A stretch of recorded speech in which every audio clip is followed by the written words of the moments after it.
Mr. Meddle drives the train. One day, when Mr. Meddle was walking beside the railway line, he saw a train standing quite still beside a signal. There was nobody inside the driving cab of the engine. Nobody at all. "Very queer," said Meddle, looking at the empty cab in surprise. "Most peculiar. I can't understand it." There were plenty of people in the train, all waiting to go on their journey and nobody to drive them, said Meddle. Dear, dear, whatever are things coming to? He walked across the lines to the train. He climbed into the cab of the engine and had a good look at everything there. He had always wanted to see the inside of an engine cab. "I can't imagine why the driver and the stoker are not here," said Meddle. If he had only looked out on the other side, he would have seen that the driver and stoker were busy picking the ripe blackberries that grew on the hedge there. They knew they had 5 minutes to wait before the signal went down, and they were having a nice time with the blackberries. Well, you can guess what Meddle did. He touched this handle and he pushed that one, he poked here and he poked there. And suddenly he pulled a handle that started the engine. "Oh, Meddle, Meddle, you really are a dreadful fellow."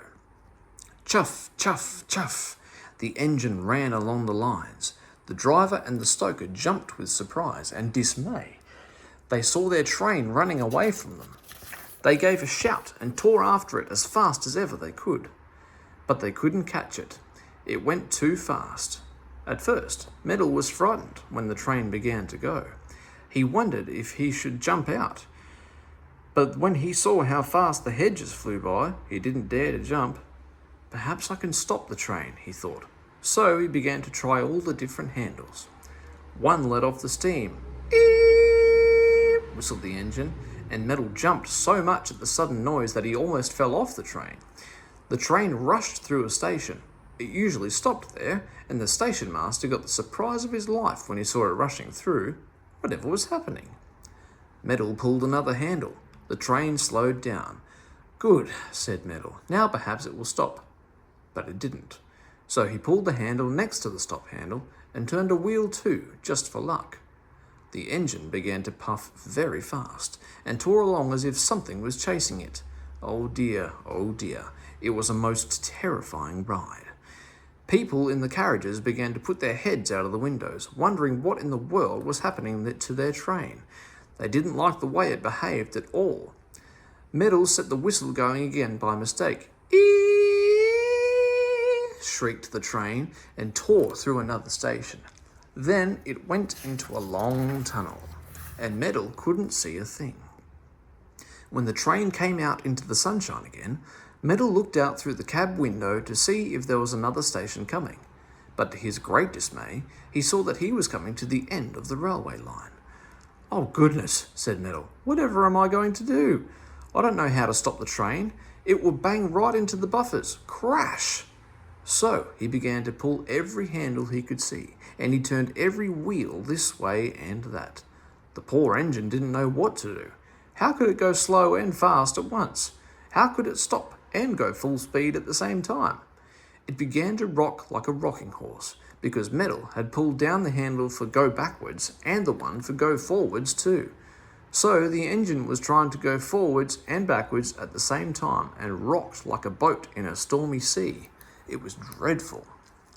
It came to the buffers. It crashed through them. It leapt into the air and then rushed forwards again, but not on the lines this time, because there were now no lines to run on. They stopped at the buffers. The carriages caught against the buffers and broke away from the engine. The people all got out in a hurry, glad to be safe. They looked for their engine. Dear me, whatever had happened to it? It had rushed over a field and had come to the river. It had plunged straight into the water, and its big fire had gone out with a sizzling noise. And where was Meddle? He was sitting on top of the funnel, which was still puffing out hot smoke. He had been thrown there when the engine jumped into the river.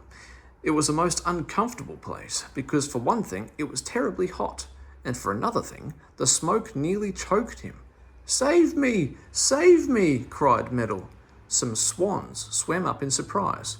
They were angry because this enormous puffing monster had dived into their river. They pecked Meddle hard and he yelled, "Don't! Don't! "Oh, save me! Someone save me!" A great crowd came onto the riverbank. All the people talked at once. How were they to get the engine out of the river? Just then, a showman came by with 2 elephants on his way to a circus. When he saw what the trouble was, he offered to let his elephants pull the engine out of the water. So 2 ropes were fetched, and the elephants pulled hard at their ends. The other ends of the rope were fastened to the funnel by Meddle. With a jerk, the engine came out of the river, dripping wet. And just as it was hauled safely up the bank, with Meddle still hanging on to the funnel, up came the engine driver and the stoker. They had run all the way after their beloved train. "How dare you run away with our train?" yelled the driver. "I didn't know it was yours," said Meddle. "I didn't see you. I thought the engine cab was quite empty." "You're a tiresome, meddlesome creature," said the stoker, "and you can just come back to the engine yard with us and clean our engine from top to bottom. It is all muddy and wet. That will keep you busy for quite a long time, dear Mr. Meddle." Meddle hasn't been home for 2 weeks now. He is still busy cleaning that big engine. He hasn't done so much hard work for ages, and he has quite made up his mind that he will never, never drive an engine again.